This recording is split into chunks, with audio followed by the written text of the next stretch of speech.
Assalamualaikum warahmatullahi wabarakatuh. Alhamdulillah wassalatu wassalamu ala asrafil anbiya wal mursalin Sayyidina Muhammad wa ala alihi wa sahbihi ajmain, amma ba'du.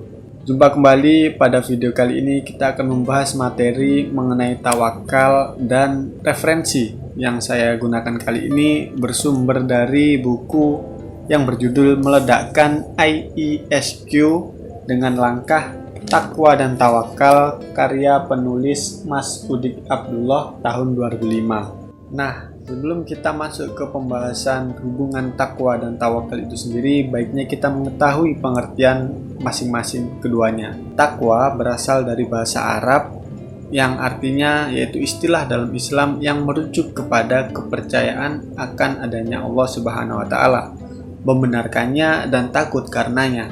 Nah, sedangkan al-muttaqin dalam bahasa Arab merujuk kepada orang-orang yang bertakwa, atau dalam perkataan Ibnu Abbas menyebutkan bahwa al-muttaqin ini orang-orang yang meyakini Allah Subhanahu wa taala dengan menjauhkan diri dari perbuatan syirik dan patuh akan segala perintah Allah Subhanahu wa taala.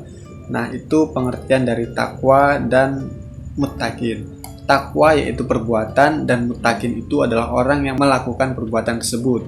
Sedangkan tawakal juga berasal dari bahasa Arab. Dalam agama Islam, tawakal berarti berserah diri sepenuhnya kepada Allah Subhanahu wa taala dalam menghadapi atau menunggu ketetapan hasil ikhtiar yang telah kita lakukan yang diberikan oleh Allah Subhanahu wa taala. Lalu apa hubungan antara takwa dan tawakal itu sendiri? Nah, dalam buku ini Meledakkan IESQ dengan Langkah Takwa dan Tawakal halaman ke-21 dijelaskan bagaimana hubungan antara takwa dan tawakal harus beriringan. Yang pertama, orang bertakwa harus melengkapi dirinya dengan bekal tawakal. Karena orang yang hanya berpegangan pada takwa dan tidak bertawakal, maka amal yang dilakukan tidak akan sempurna. Sebab takwa yang tidak dilakukan dengan tawakal akan menumbuhkan rasa was-was, mudah panik, dan menunjukkan sikap tidak percaya akan hasil yang telah Allah Subhanahu wa taala berikan. Sebagaimana nasihat Nabi Daud alaihissalam kepada anaknya, yaitu Nabi Sulaiman alaihissalam, "Hai anakku, sungguh yang dapat dijadikan tanda adanya takwa seseorang ada 3 macam. Yang pertama, baiknya tawakal dalam apa yang belum tercapai. Yang kedua yaitu ridho menerima apa yang terjadi. Dan yang ketiga, sabar menghadapi apa yang terlepas dari miliknya."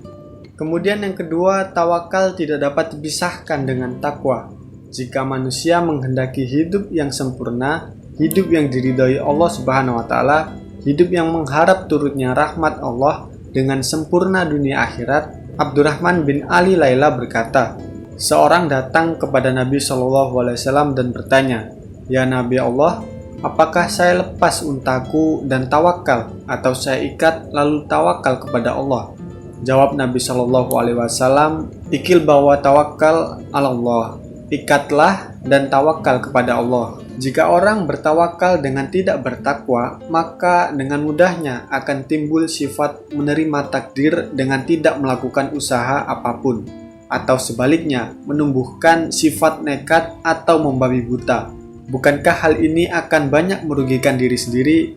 Quran Surah Ali Imran ayat 24 menyebutkan bahwa, "Dan bertakwalah kepada Allah Subhanahu wa taala jika kalian benar-benar beriman." Dari sini nampak jelas bahwa hubungan antara takwa dan tawakal ibaratnya hubungan antara ruh dan jasad, yang mana jika jasad tidak ada ruhnya, maka tidak ubahnya seperti mayat hidup yang tidak ada gunanya sama sekali. Sedangkan ruh tanpa jasad juga tidak mungkin bisa mendatangkan kebaikan sama sekali. Demikianlah, jasad dan ruh harus menyatu dan tidak bisa dipisahkan agar bermanfaat dalam kehidupan dunia dan akhirat. Begitu pula takwa dan tawakal tidak bisa dipisahkan, karena jika dipisahkan akan mendatangkan keburukan sebagaimana yang telah dijelaskan sebelumnya. Quran Surah Al-Ma'idah ayat ke-11 menyebutkan yang artinya, "Dan bertakwalah kepada Allah Subhanahu wa taala, dan hanya kepada Allah sajalah orang-orang mukmin itu harus bertawakal." Wallahu a'lam bishawab. Itu saja materi video yang bisa saya sampaikan kali ini. Kurang lebihnya saya mohon maaf. Assalamualaikum warahmatullahi wabarakatuh.